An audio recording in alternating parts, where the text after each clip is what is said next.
Most people throw banana peels in the trash and pour rice water straight down the drain. In 5 days, I turned both of those kitchen scraps into one of the most powerful liquid organic fertilizers you can make at home. No store-bought bottles, no chemicals, and no complicated steps. By the end of this video, you will have a free potassium-rich liquid fertilizer that makes tomatoes, peppers, and flowering plants explode with growth. Let me show you exactly how I did it, step by step. This is one of the easiest fertilizer recipes I have ever tested, and the results speak for themselves. Banana peels are loaded with potassium, phosphorus, and calcium, 3 nutrients that flowering and fruiting plants are constantly hungry for. Rice water, on the other hand, is packed with starches, amino acids, and B vitamins that feed beneficial soil microbes. When you combine and ferment these 2 ingredients together, the microbial activity breaks the peels down rapidly and releases those locked-up nutrients into a liquid form your plants can absorb immediately through their roots.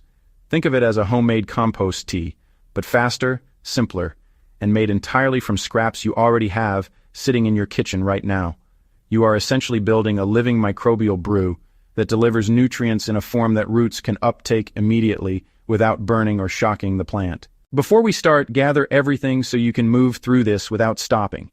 You will need 3 to 4 ripe banana peels, 2 cups of leftover rice water from rinsing uncooked white or brown rice, a clean, wide-mouth mason jar or any glass container with a lid, a knife and cutting board, a fine mesh strainer or cheesecloth, and a warm, dark spot like a pantry shelf or cabinet. That is it. No special equipment, no trips to the garden center, and no money spent. Everything comes straight from your kitchen. If you have cooked rice or eaten a banana in the last week, you already have what you need to get started today. Take your banana peels and chop them into small pieces, roughly half-inch squares. The smaller you cut them, the more surface area is exposed, which means the microbes can break them down faster during fermentation. Do not worry about removing the little strings or the stem end, everything goes in. If your peels are very green and firm, this will still work, but riper peels with brown spots break down faster and contain slightly higher potassium levels. Once everything is chopped, drop all the pieces directly into your clean mason jar. You want the jar about 1/3 full of peel pieces, no more. Think of it like prepping ingredients for a recipe. The finer the chop, the better the final product turns out. Larger chunks will still ferment, but they take longer to break down, and you will end up with a weaker liquid at the end of 5 days. Now pour your 2 cups of rice water directly over the chopped banana peels in the jar. The rice water should cover the peels completely with at least an inch of liquid above them. If you do not have rice water ready today, simply take 1 cup of uncooked white or brown rice, place it in a bowl, add 2 cups of water, swirl and massage the grains with your hand for 30 seconds, then strain out the rice and save that cloudy water. That starchy liquid is exactly what you need. Pour it in, give the jar a gentle swirl so the peels are evenly distributed, and you are ready for the next step. Do not overthink this step. As long as the peels are fully submerged, you are in great shape. Whether you used white rice, brown rice, or even jasmine rice, the starchy water works exactly the same way for this recipe. Place the lid loosely on the mason jar. You want it closed enough to keep insects and debris out, but not airtight, because the fermentation process produces small amounts of gas that need to escape. Set the jar in a warm, dark location like a pantry shelf, inside a kitchen cabinet, or on a countertop away from direct sunlight. The ideal temperature range is between 65 and 80 degrees Fahrenheit. Now here is the important part. Once a day, open the jar and give it a gentle swirl or stir with a clean spoon. This redistributes the microbes and prevents any mold from forming on the surface. You will notice the liquid starting to darken and develop a mild, tangy smell by day 2 or 3. That smell means fermentation is active and working exactly as it should. If you do see a small white film forming on the surface, simply skim it off with a spoon. It is harmless and completely normal during fermentation. The daily swirl only takes about 5 seconds, so set a quick reminder on your phone and it becomes second nature by day 3. If you are finding this useful so far, take a second to hit that like button and subscribe to the channel. Every like tells YouTube to share this with more gardeners who need it, and subscribing means you will not miss the next kitchen to garden fertilizer trick coming soon. This channel is all about turning everyday kitchen waste into real results in the garden, and there is a lot more coming. On day 1, the liquid will look mostly like the same cloudy rice water you poured in, just with banana peel pieces floating around. By day 2, you will start to see tiny bubbles forming when you swirl the jar, and the liquid begins shifting from milky white to a pale yellow. Day 3 is when the transformation becomes obvious.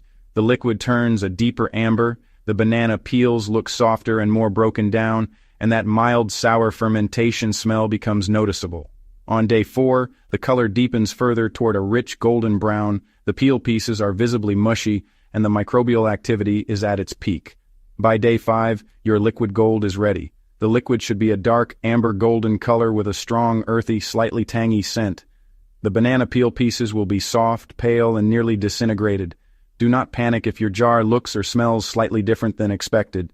As long as there is no black mold or a rotten egg smell, the fermentation is on track. Every jar will look slightly different depending on room temperature and peel ripeness. So trust the process and let the microbes do their job. Grab your fine mesh strainer or a piece of cheesecloth and place it over a second clean jar or bowl. Pour the entire contents of your fermentation jar through the strainer. Press the leftover banana peel mush gently with a spoon to squeeze out every last drop of that nutrient-rich liquid. Toss the leftover peel solids into your compost bin or bury them directly in a garden bed for a slow-release nutrient boost. The strained liquid is your finished fertilizer. Pour it into a clean jar with a tight lid and store it in the refrigerator for up to 2 weeks, or keep it at room temperature and use it within 5 to 7 days. Labeling your jar with the date you made, it is a quick habit that ensures you always use it while the nutrients are still at their strongest. If you plan to make this regularly, keep a dedicated jar in your fridge so you always have a batch ready to go when feeding day comes around. Dilute your banana peel and rice water liquid gold at a ratio of 1 part fertilizer to 3 parts plain water. Pour the diluted mixture directly at the base of your plants, soaking the root zone thoroughly. Use it once every 7 to 10 days during the growing season. This fertilizer works especially well on tomatoes, peppers, squash, roses, and any flowering or fruiting plants that need potassium and phosphorus to produce blooms and fruit. Within 2 to 3 applications, you should see visibly greener foliage, stronger stems, and noticeably more flower buds forming. Your plants will thank you, and your wallet will too. Even container plants on a patio or balcony respond incredibly well to this feed, so do not feel limited to raised beds or in-ground gardens. Let us recap. You chopped up banana peels, covered them in leftover rice water, let nature ferment them in a dark spot for 5 days with a daily swirl, strained the liquid, and ended up with a potassium-rich organic fertilizer that costs absolutely nothing. From kitchen scraps to liquid gold in 5 days, that is what simple organic gardening looks like. If this was helpful, hit that like button, subscribe if you have not already, and drop a comment below telling me what kitchen scraps you want me to turn into fertilizer next. Your comments help me decide what to make, and I see every single one. Thanks for watching, and I will see you in the next one. Every time you grow your own food with free homemade fertilizer, you are one step closer to a fully self-sufficient organic garden.